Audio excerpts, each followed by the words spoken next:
Matthieu, chapitre 12. À cette époque-là, Jésus traversa des champs de blé un jour de sabbat. Ses disciples, qui avaient faim, se mirent à arracher des épis et à manger.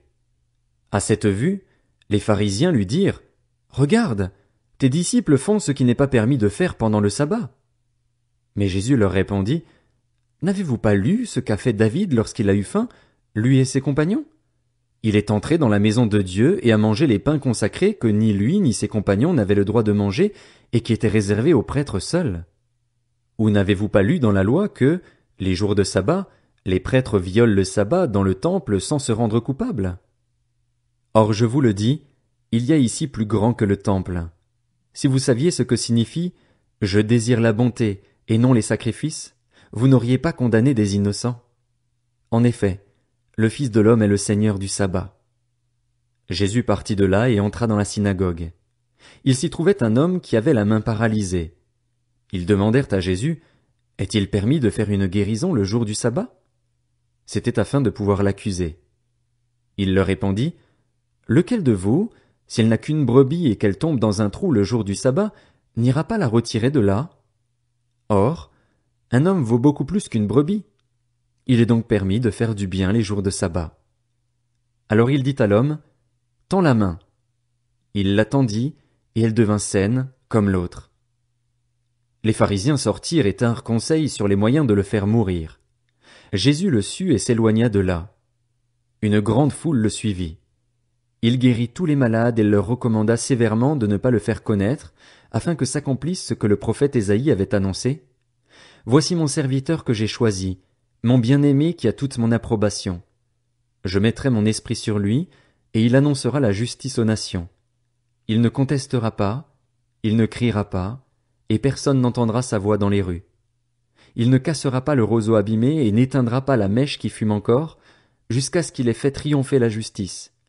Les nations espéreront en son nom. » Alors on lui amena un démoniaque aveugle et muet, et il le guérit, de sorte que le muet parlait et voyait. Toute la foule disait, étonnée: « N'est-ce pas là le fils de David ?» Lorsque les pharisiens entendirent cela, ils dirent: « Cet homme ne chasse les démons que par Béelzébul, le prince des démons. » Comme Jésus connaissait leurs pensées, il leur dit: « Tout royaume confronté à des luttes internes est dévasté, et aucune ville ou famille confrontée à des luttes internes ne peut subsister. Si Satan chasse Satan, il lutte contre lui-même. Comment donc son royaume subsistera-t-il? Et si moi, je chasse les démons par Béelzébul, vos disciples, par qui les chassent-ils? C'est pourquoi ils seront eux-mêmes vos juges. Mais si c'est par l'Esprit de Dieu que je chasse les démons, alors le royaume de Dieu est venu jusqu'à vous. Ou encore, comment quelqu'un peut-il entrer dans la maison d'un homme fort et piller ses biens, s'il n'a pas d'abord attaché cet homme fort? Alors seulement il pillera sa maison. Celui qui n'est pas avec moi est contre moi, et celui qui ne rassemble pas avec moi disperse. C'est pourquoi je vous dis, tout péché, tout blasphème sera pardonné aux hommes, mais le blasphème contre l'Esprit ne leur sera pas pardonné. Celui qui parlera contre le Fils de l'homme, cela lui sera pardonné. Mais celui qui parlera contre le Saint-Esprit, le pardon ne lui sera accordé ni dans le monde présent ni dans le monde à venir. Dites que l'arbre est bon et que son fruit est bon, ou bien dites que l'arbre est mauvais et que son fruit est mauvais, car on reconnaît l'arbre à son fruit. Race de vipères, comment pourriez-vous dire de bonnes choses, mauvais comme vous l'êtes? En effet, la bouche exprime ce dont le cœur est plein. L'homme bon tire de bonnes choses de son bon trésor et l'homme mauvais tire de mauvaises choses de son mauvais trésor. Je vous le dis, le jour du jugement, les hommes rendront compte de toute parole inutile qu'ils auront prononcée. En effet, d'après tes paroles tu seras déclaré juste et d'après tes paroles tu seras condamné.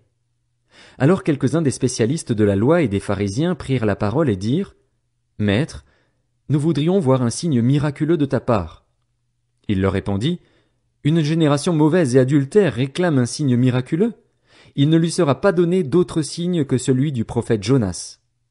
En effet, de même que Jonas fut 3 jours et 3 nuits dans le ventre d'un grand poisson, de même le Fils de l'homme sera 3 jours et 3 nuits dans la terre.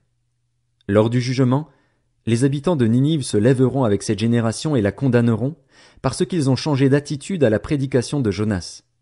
Or, il y a ici plus que Jonas. Lors du jugement, La reine du Midi se lèvera avec cette génération et la condamnera, parce qu'elle est venue des extrémités de la terre pour entendre la sagesse de Salomon.